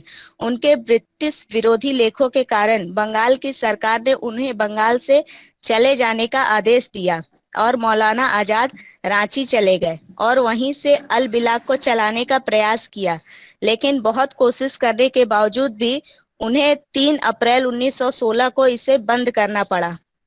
11 वर्ष के बाद जून 1927 को फिर से अल हिलाल नाम से ही अल हिलाल प्रकाशित हुआ और दिसंबर 1927 तक चलकर बंद हो गया। स्पष्ट है कि आज़ाद ने अल हिलाल और अल बिलाग के माध्यम से मुसलमानों को अंग्रेजों का साथ न देने, राष्ट्रीय आंदोलन में भाग लेने और अंग्रेजों के खिलाफ अपना हक मांगने तथा आज़ादी की मांग करने के लिए प्रेरित किया। Thank you ma'am. नेहा की तरफ से मैं ये कहना चाहूंगी कि मानव के लिए आज़ादी एक महत्वपूर्ण तथ्य है, जिसके बिना वो अपने उड़ान को नहीं भर सकता है। अब मैं वर्षा को अनुरोध करती हूँ कि वो इंतजार हमारे समक्ष की है और वो अपने कुछ 2 शब्द कहे। Thank you very much, ma'am. Good evening to the honorable principal, ma'am, chief guest, all the respected teachers, and my dear friends. It's my pleasure to introduce myself. I am Barsa Sathwa, study in BA from Modern Mahila College, Khashawa. First of all, I would like to thank you very much that I have got a golden opportunity to speak on this webinar. I am going to speak on the topic Maulana Abul Kalam Azad and his contribution. Maulana Abul Kalam Azad was a great fighter and nationalist leader of the Indian freedom struggle. Maulana Abul Kalam Azad was born on 11th November 1888 in Mecca. After India's independence from the British, made tireless efforts to steer them India's education policy. Maulana Abul Kalam Azad was honored with the Bharat Ratna Award for his incomparable contribution to the country. After independence, Maulana Abul Kalam became the first education minister of independent India. He was an influential speaker. On becoming the first education minister of India, he did a commendable job in establishing free education, India education system and higher education institutions. Maulana Abul Kalam Azad took an active role in organizing the non-corporation movement against the Rowan Act on 1990. He played an important role in the Khilafat movement too. 11th November, the birthday of Maulana Abul Kalam Azad, has been declared as National Education Day by the Government of India. Maulana Abul died on 22nd February 1958. Maulana Abul Kalam Azad was a true patriot, a skilled orator, and a great scholar. Thank you so much. Thank you वैसा। Good evening sir and ma'am, मेरा नाम सोनी कुमारी है। मैं दुखलाई के SD Adarsh Vidyalaya के 8वीं कक्षा की छात्र हूँ। मैं सभी शिक्षक गणों को धन्यवाद बोलना चाहूंगी क्योंकि उन्होंने मुझे कुछ बोलने का मौका दिया। आज मैं मौलाना अबुल कलाम के विषय में 2 लाइन बोलना चाहूंगी। मौलाना अबुल कलाम का पूरा नाम अबुल कलाम गुलाम मोहिउद्दीन आजाद है। मौलाना अबुल कलाम आजाद भारत के एक महान स्वतंत्रता सेनानी तथा शिक्षा शास्त्री थे। उनका जन्म 11 नवंबर 1888 ईस्वी को सऊदी अरब के मक्का में हुआ था। उनके पिता का नाम मौलाना खैरुद्दीन था। उनकी माता का नाम आलिया बेगम था। अबुल कलाम अपने 5 भाई बहनों में सबसे छोटे थे। इनका विवाह 13 साल की आयु में सुलेखा बेगम के साथ हुआ था। ये एक विद्वान, पत्रकार, लेखक, कवि एवं दार्शनिक थे। इन्होंने इतिहास, दर्शन शास्त्र एवं गणित की शिक्षा प्राप्त की और इन्होंने अपने उर्दू, हिंदी, फारसी, अरबी तथा अंग्रेजी भाषाओं में महारत हासिल की। इन्होंने 1912 ईस्वी में अल हिलाल नामक एक उर्दू अखबार का प्रकाशन प्रारंभ किया, जो भारत और विदेशों में बहुत जल्दी प्रसिद्ध हो गया। 1914 ईस्वी में अल हिलाल को किसी एक्ट के चलते बैन कर दिया गया। इसके बाद मौलाना आजाद ने अल बलाग नामक की पत्रिका निकाली, जो अल हिलाल की तरह ही कार्य करती थी। उन्होंने 1919 ईस्वी के रॉलेट एक्ट के विरोध में असहयोग आंदोलन को संगठित करने में सक्रिय भूमिका निभाई। इन्होंने भारतीय स्वतंत्रता संग्राम में भी भाग लिया। यह वरिष्ठ राजनीतिक नेता भी थे। इन्होंने भारत के पहले शिक्षा मंत्री बनकर निःशुल्क शिक्षा, भारतीय शिक्षा पद्धति एवं उच्च शिक्षा संस्थानों की स्थापना में अत्यधिक कार्य किया। इन्होंने मुस्लिम लीग की नीतियों का विरोध किया। इन्होंने फूट डालो और राज करो की नीतियों का भी घोर विरोध किया। 1905 ईस्वी में बंगाल विभाजन का भी विरोध किया। 11 नवंबर को भारत सरकार द्वारा राष्ट्रीय शिक्षा दिवस घोषित किया गया। इन्हें सर्वोच्च सम्मान भारत रत्न पुरस्कार 1992 ईस्वी में देकर सम्मानित किया गया है। उन्होंने कई किताबें भी लिखी है, जिनमें उन्होंने ब्रिटिश शासन का विरोध किया और भारत में स्वशासन की वकालत की। भारत के स्वतंत्रता संग्राम पर इन्होंने एक किताब भी लिखी है, इंडिया ब्रिज फ्रीडम्स, जिसे 1957 में प्रकाशित किया गया। मौलाना अबुल कलाम को जमीन पर बैठने की आदत नहीं थी। वे महात्मा गांधी के सिद्धांतों का समर्थन करते थे। मौलाना अबुल कलाम 1940 ईस्वी में कांग्रेस अध्यक्ष बने और 1945 तक इस पद पर कार्य किया। इनका निधन 22 फरवरी 1998 ईस्वी को स्ट्रोक के चलते नई दिल्ली में हुआ। मैं इतना कहकर अपना कथन यही समाप्त करूंगी। Thank you so much. Thank you कि आपने अपने विद्यालय की ओर से हमारे समक्ष अपने शब्दों को व्यक्त किया। अब मैं प्राचार्य महोदय से अनुमति चाहती हूँ कि मैं चंपा पॉल मैम को आमंत्रित करूँ, वो वोट ऑफ थैंक्स के लिए कहे। Thank you so much ma'am. हाँ, आज के इस कार्यक्रम का सफल आयोजन कराने तथा हमें नवीन विचारों से अवगत कराने हेतु मैं सबसे पहले मॉडल महिला कॉलेज खरसुआ के प्राचार्य महोदया डॉक्टर स्पार्कलिन दे को बहुत बहुत धन्यवाद देती हूँ। आपके शब्द हम सबों में नवीन जागृति का संचार करता है और आगे भी करता रहेगा। इसके अलावा मैं अतिथि शिक्षक के तौर पर जुड़े प्रोफेसर भुवन भास्कर सर एवं एसडी आदर्श विद्यालय की प्रधान अध्यापिका डॉक्टर प्रियदर्शनी पांडे को भी बहुत बहुत धन्यवाद देती हूँ, जिन्होंने अपने अत्यंत बिजी शेड्यूल से बेशकीमती समय निकालकर इस आयोजन को दिया है और अपनी सहभागिता प्रस्तुत की है। प्रियदर्शनी मैम, आप केवल शिक्षा जगत में बल्कि बाकी सामाजिक क्षेत्र में भी आपका योगदान काबिले तारीफ है। इसके साथ ही मैं अपने महाविद्यालय से जुड़े विभिन्न विभाग के सभी शिक्षकों के प्रति भी अपना धन्यवाद ज्ञापन करती हूँ, जिन्होंने अपना अमूल्य वाणी से हमें अनुग्रहित किया। और साथ ही इस सफल संचालन के लिए मैं मनीषा मैम को भी बहुत बहुत धन्यवाद देती हूँ। विभिन्न प्रतिभागी एवं अन्य छात्र छात्राएं जो मॉडल महिला college, Bahargarh college, Karim city college, cooperative college, BHU आदि से जुड़े हुए हैं, उसको भी आगामी उज्जवल भविष्य की मैं ढेर सारी बधाइयां देती हूँ। उम्मीद है आप सब इसी तरह आगे भी आयोजन में सम्मिलित होकर न सिर्फ हमारा उत्साहवर्धन करेंगे बल्कि अपने लिए भी एक बेहतर माहौल तैयार करेंगे। इस कार्यक्रम में आप सभी को जुड़ने के लिए एक बार फिर से बहुत बहुत धन्यवाद। यहीं पर इस कार्यक्रम का समापन होता है। Thank you so much.